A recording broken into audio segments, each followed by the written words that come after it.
Alright, so we're going to go ahead and get into the Arthashastra. Some of you guys know that I lived in India for some years.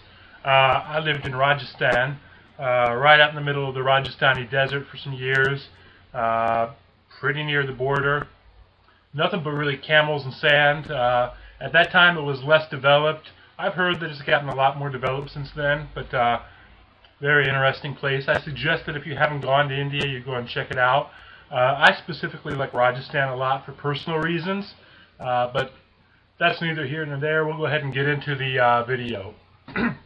So we're going to go ahead and talk about the life of a king. So in the Arthashastra, they talk about the three sciences. And really, first of all, we're talking about the triple Vedas. So let's talk about the triple Vedas first.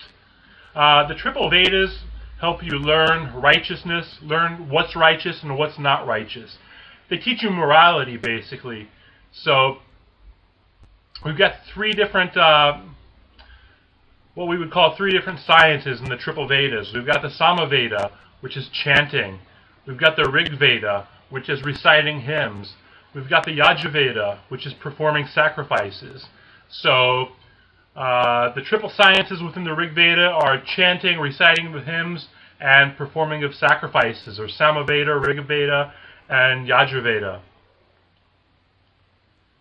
So the Rig Veda is one of the oldest Indian texts, and it's really just hymns or songs devoted to deities.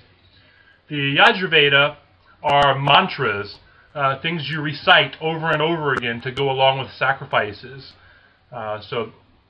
Samaveda is chanting. Rig Veda are hymns or songs in praise of deities, and the Yajurveda are mantras to go along with different rites, Brahmanic rites. So now we need to talk about Varta within the context of the life of a king. Varta is something that's really going to help a king, a person, an individual learn about wealth and poverty. So there are three basic components of the Varta. Those are, let's go back here. Agriculture, cattle breeding, and trading. Then we have the Danda Nidhi. These help you to learn power and non-power. This is really the kind of the strategic component of all this. The Danda Nidhi helps you learn power and non-power. It's really the science of government. It's very comparable to a lot of the other stuff I've talked about on here already.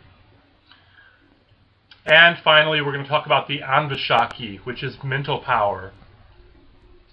So within the context of that Anvashaki, mental power, we've got the Sankhya.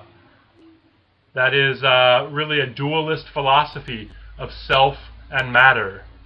We've got yoga, probably understand what that is. And we've got Lokayata, which is logical debate. So these are the main elements of the life of a king. The three sciences of the triple Vedas, which help you learn righteousness and unrighteousness. The triple Vedas consist of Samaveda, or chanting, Rig Veda, or reciting of hymns, Yajurveda, or performing of sacrifices, sacrificial rites within the context of Brahmanism. The Rig Veda Samhita is one of the oldest Indian texts, and those are just hymns or songs dedicated to deities. The Yajurveda are mantras to go along with sacrifices. Varta helps you learn about wealth and poverty. And that constitutes, or what that really deals with or talks about, is agriculture, cattle breeding, and trading. The Danda Nidhi helps you learn power and non-power, and it's just the science of government, more or less. And the Anvashaki, mental power. We talk about Sankhya, which is the dualist philosophy of self and matter. Yoga and Lokayata, which is logical debate. The life of a king, the three sciences, triple Vedas, Varta, Danda Nidhi, and Anvashaki.